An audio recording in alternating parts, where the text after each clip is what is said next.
Well, my father was a city boy. He came from Fordham Road in the Bronx. He flew in World War I, and when he came out, he decided to be a farmer.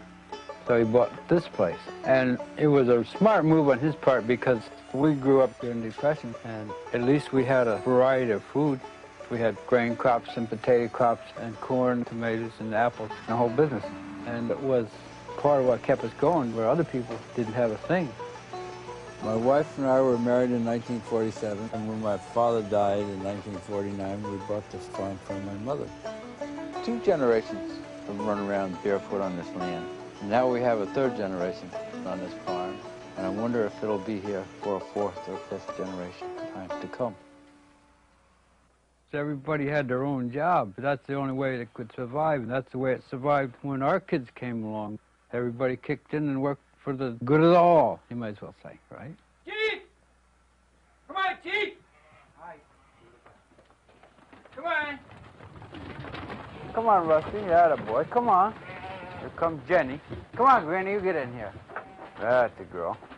Now you're doing things. Come on. Come on, Peter. Come on, Peter. He's a fantastic sheep. I looked all over the state of Vermont to find something to take his place. I can't find anything. Some ram.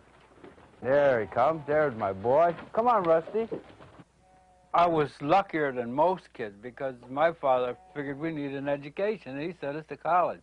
And they taught us that the easiest way to survive in agriculture is to keep ahead of the times. So if anything new was developed, we were one of the first ones in it.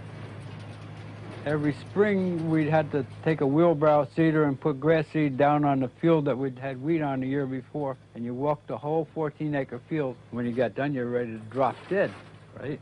Finally, I got smart one day, and I saw this guy with an airplane, and they were putting fertilizer on a field.